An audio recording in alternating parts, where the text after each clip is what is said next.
I always say this. The most dangerous type of narcissist is the covert narcissist, period. Why? Because the abuse they are capable of inflicting is on a completely different level. I'm not speaking from theory, I've not read it somewhere. I'm speaking from experience. I've lived it, survived it, seen what it can do to your mind, body, and soul. With an overt narcissist, the manipulation is obvious. If you step back and stay objective, you can name it, point at it, see the wrong. You can say, this is not okay. Yes, it takes time. But with a covert narcissist, the gaslighting is so extreme, so subtle, that you do not even feel like you're being gaslit, right? You actually start to believe that you are the abuser, you are the perpetrator, you believe you are the problem, that you are a terrible human being, that you do not deserve to live. You begin apologizing for existing, breathing, and for taking space. I say this, as I said, because I have lived it. I have experienced it with my mother. I have experienced it with a lot of covert narcissists who are all the same. And I am here to tell you this. When they use the 4 tactics I am about to share in this episode, you stand no chance at preserving your sanity unless you wake up to what they are doing. Without awareness of these tactics, you will slowly lose grip on reality. So, I'm going to walk you through exactly how a covert narcissist secretly turns you into a villain and why this is one of the most dangerous forms of gaslighting you will ever face. I am Danish, a narcissistic abuse recovery professional. Welcome to my channel. This is the episode that you need to hear because I'm going to share a lot with you. Before I do, something really important to share with you. Yesterday, I launched my brainchild, the biggest project I and my team have ever worked on. Thrive After Narcissistic Abuse membership program. This is not just any course where you will be dumped with information. It is a membership where I and my team and others in the community will be supporting you in your journey of thriving. I'll be walking you through a path of knowing where you are in your healing journey, what you need at this moment, and how to move forward. If you want to join right now, click the link in the description. The doors close on June 22nd and won't be opened for at least 4 months. Tactic number 1, sadistic self-deprecation. Sadistic self-deprecation is not your usual self-blame. It is not modesty. It's not humility. It is a weapon in their arsenal. When you try to hold a covert narcissist accountable and they know you're right, they will almost instantly start putting themselves down in the most extreme sadistic ways possible. They will make themselves look small, broken, unappreciated, unlucky, and misunderstood. What happens next? Suddenly, your valid points disappear. Now you are attacking an innocent, suffering, miserable person. You are made to feel cruel. You are made to feel like the heartless one.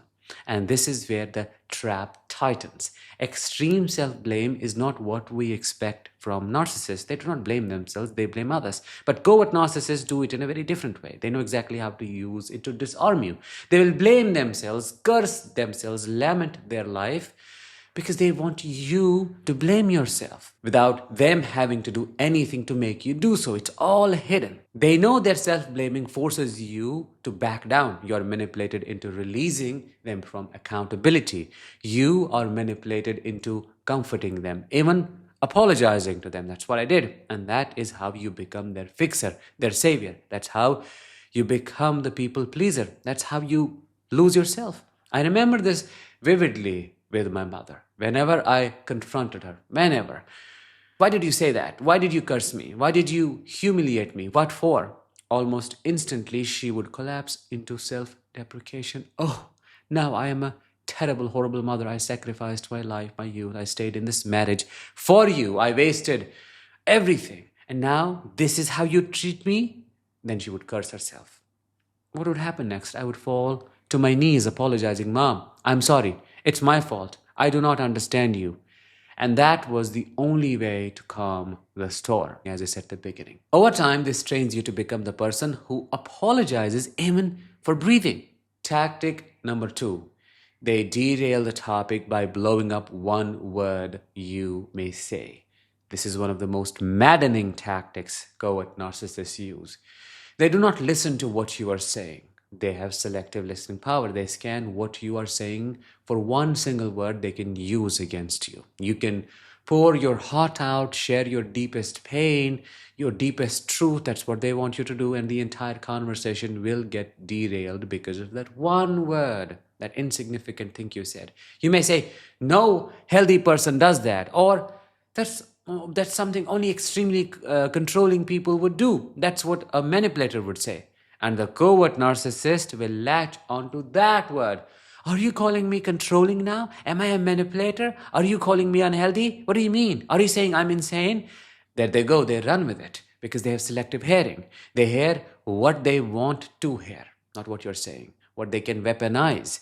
And in doing so, they completely invalidate your pain. They refuse to acknowledge what you're actually trying to say. My mother would do this all the time. If I said, you cursed me, no good mother would do that. She would instantly fixate on the phrase. Oh, so all of a sudden I'm a bad mother now, huh? I sacrificed everything for you and now I'm a bad mother. It always came back to her and the conversation would spiral. From my pain, we were now talking about her sacrifice, about how cruel I am, about how she is the victim. She always has been. This is not accidental. It is deliberate. It is a form of verbal gaslighting that forces you to question your words, thoughts, intentions, feelings, your existence. That's what they want to happen. You begin to feel like you are the one who caused the damage. You begin to apologize for things you never meant. And you begin to lose the ability to speak your truth. Tactic number 3, they weaponize unresolved past issues to take the role of an eternal victim. This tactic is extremely corrosive because it targets your sense of time and reality. They distort it. Let's say you're talking about something that happened today, something fresh, something that happened minutes ago, something they said, and they are caught now. What will they do? What will the covert narcissist do? Suddenly, they will bring up what happened 10 years ago. They will bring up something you said in childhood. They will bring up unresolved issues from the past and spin them to prove they are the victim. They will remember what they want to remember and forget what they want to forget. They will deny what they just said 5 minutes ago, but, look at the hypocrisy, vividly recall every past grievance where they felt slighted. And why? Because this shifts the focus. Now, the conversation is no longer about their behavior today. It is about your past sins, past words, and past mistakes. They play this card so effectively, I'm telling you, that even when you have valid points, you feel forced into defending yourself or things that have nothing to do with the present. You lose the right to express your present pain. Again, back to my mother, she used this tactic like clockwork. If I confronted her about something she had done, she would say, but what about what he did or you did when you were 10? What about what your father did 15 years ago? And suddenly I was trapped in her narrative. She was the eternal victim. It didn't make sense to me. And I was always the ungrateful child who would cause her so much pain. They do not want to look at the truth. They want to protect their false story at any cost. The moment you try to show them the mirror, they will pull out their mental list and force you into their victim script. Number 4, they act differently based on the situation, situational performance. We know that narcissists behave like they have a split personality. They become who they need to be to get what they want. But with covert narcissists, this goes far beyond the public versus private persona that many talk about. This is not just about the charming mask they wear in front of others and the cruelty they unleash behind closed doors. That's not where it stops. This is about extreme unpredictable shape-shifting that they perform even when no one is watching, just for you.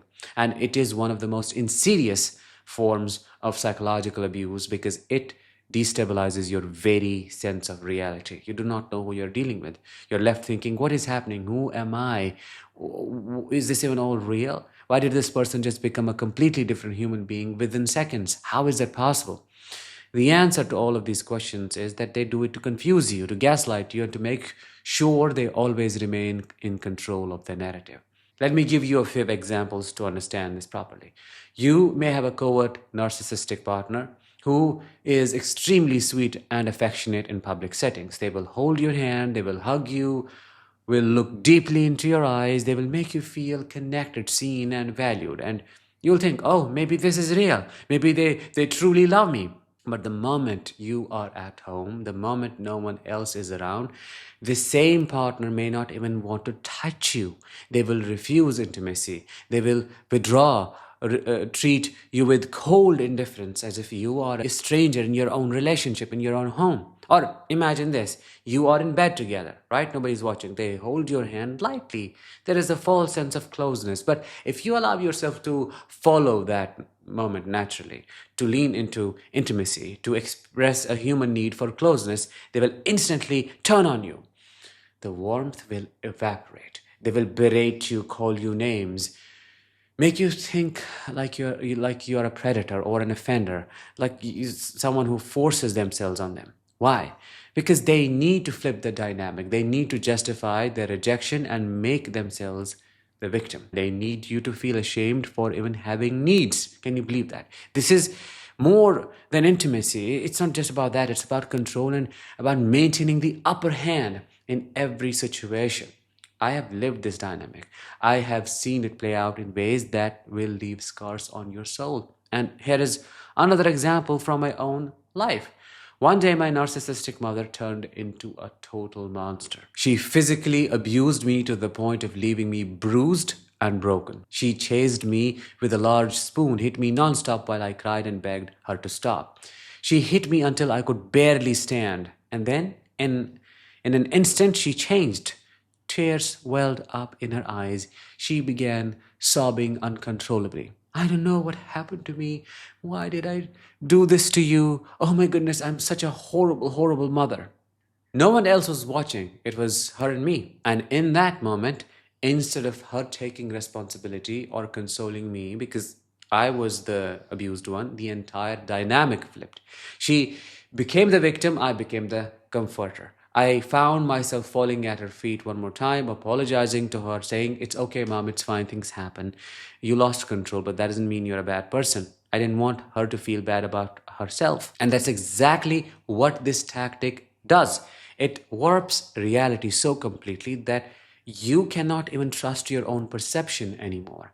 You lose the ability to recognize abuse. You start seeing your abuser as a victim, and you start seeing yourself as the villain. This is the heart of covert narcissistic gaslighting that most people do not address because it does not feel like abuse. Those who are tortured by a covert narcissist keep thinking that they are the problem and they keep changing themselves while nothing changes. And such people are punished at an unimaginable level. It takes a long time for a survivor of covert narcissistic abuse to recognize that they were being manipulated, they were being lied to, and a role was assigned to them they never agreed to take. It took me 20 years, 20 plus years to recognize that my mother was a covert narcissist. So you can guess from that. If you resonated with this episode, join me in this membership program because, as I said, it's not a course where you'll just have to go through things and study. It is a place where my team, a lot of AI companions will hold your hand through the process, will give you real solutions to serious problems, and you will know exactly how to thrive. With that, check the link in the description. With that, let's bring this episode to an end. Thank you so much for listening. I will talk to you in the next one. Until then, as always, let the healing begin and continue.